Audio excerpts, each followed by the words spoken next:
Well, I just got on it and it's making a noise. Making a hell of a popping noise. Ah, that sounds so bad.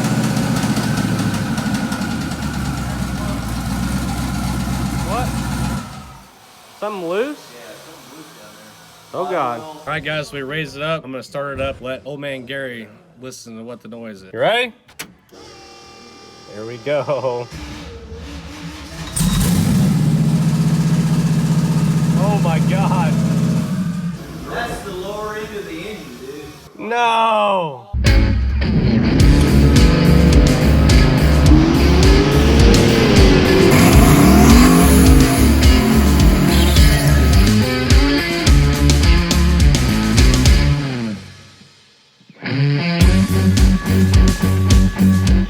All right, guys, so we got the car lifted up. We're gonna take the oil filter off and pour it into some kind of funnel with the rag in it and see how many metal shavings are in there. Hopefully not a ton. So far, I mean, it's looking a little dark, which is kind of surprising because I just changed it like 2 weeks ago. But so far, no crazy metal shavings. So check our paper towel there, see if we see anything. Any shiny stuff in there? That's aluminum. There's all kinds of aluminum. Look at it. It's glistening. Okay. There's some brass. Not good.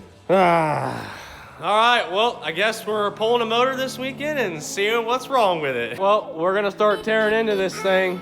Got a little help today, so we're gonna start tearing the turbos off, taking the exhaust off, and we're gonna pull this thing out of there and see what the issue is.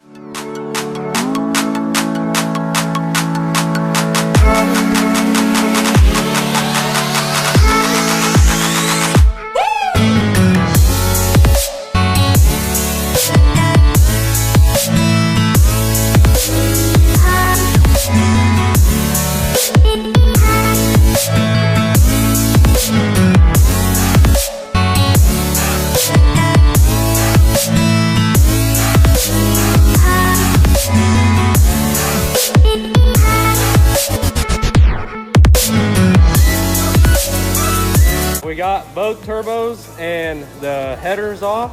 We're gonna pull the valve covers off and see if there is anything screwed up underneath there. So we've got both sides of the turbo off. We got the intake off. That only took about 4 tries and a bunch of E85 everywhere. We're gonna raise it back up, get the bell housing bolts, torque converter bolts, probably take the starter off, and then we'll be pretty close to lifting this thing out of there. All right, boys, it is that time. The transmission might just fall on the ground. We're not sure about that yet. Oh, I got one more turbo drain line to take off there, and then the bolts on the motor mount, so this thing's ready to come out. All right, the motor mount bolts out. We might just have to take a hammer to that. All right, she is broken loose. Go ahead and jack that thing up, and she is all clear. Probably go your way just a little bit. Hold on, we got some, we got a high pressure line still here. Oh boy. Wait, hold on. All right, guys, we got her out. She's mounted on the engine stand. We're gonna tear it apart and see what the issue is. Come and swap it. No. Oh.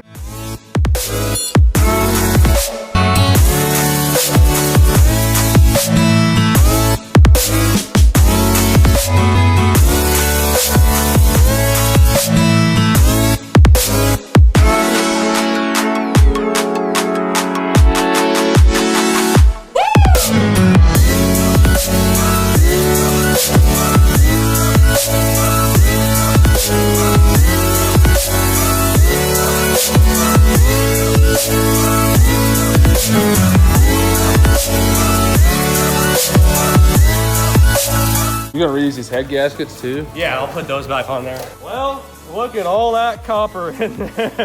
Just look at it. That ain't any good. Woo-wee. You can see it even on the pickup too. Oh yeah. Not good, boys. All right, show them. Yeah. Oh my gosh. That's not supposed to shake quite like that. What do you think? It was rod knocking. That is the definition of rod knock. Oh God. Hopefully that's the only one. I guess it doesn't really matter at this point. It's gonna have to get turned no matter what. Not mine. All right. Oh God. I don't remember what I had to torque these to. More than that can handle, pal. Let's see if this will do it. Oh yeah. Moment of truth. How bad is it? Oh look. Oh my God. Yep. It's gone. No, it didn't. It's Just friction spun it welded, around. yeah.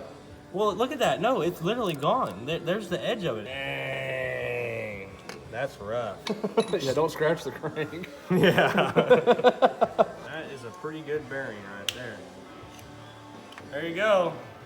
That is what is left of that rod bearing. 2 rod bearings. Well, 2 rod bearings. So where'd the other section of it go? Yeah, it's actually in the bottom of your oil pan. Oh, they were on top of each other. Oh, Sandwich, yeah. Little gangbang. That's not what they're supposed to look like. So at the end of the day, are those 16-pound springs worth it? They're yes. It was the smiles per boost, not the boost per bearings. Yeah, you'll edit that out.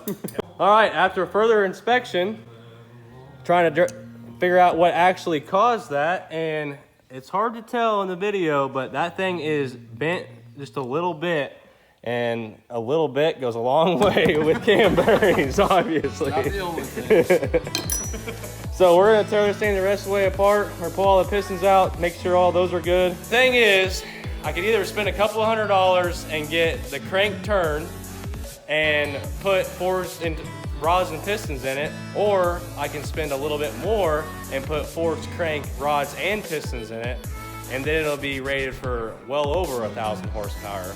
And it sounds like that's gonna be the plan, but we're gonna pull this thing apart and we'll check everything out. Or come and swap it. Oh my God. Well, number 8 wasn't much better. It was on its way out too. You can see the copper. It looks like the whole back end of the motor was about to do Well, ejecto we haven't rado. even seen the front end yet, so I'm assuming the whole engine was about there. Oh, okay. All right, got all the main caps off. Do it. Pull the crank out of there. Oh, okay. Go ahead and just yank her on out of there. Oh yeah. It's a nice crank you got there, boy. Thanks. What your girlfriend told me. No. All right.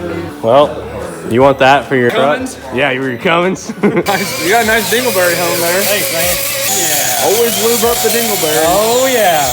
My battery keeps dying for my dingleberry. Yeah, I guess we did find the limit of stock internals. The moral of the story here. 780 horsepower is the limit of a 6.0 liter 2000 GMC pick 'em up truck. Yes. That is the limit. Yeah. So don't exceed that amount unless you want your rod bearings to look like this here. So that's gonna be it for this video. Stay tuned for the come and swap. Screw the come and swap, but come back next week to see where I tear up. Thanks for watching, guys. I'll see you later.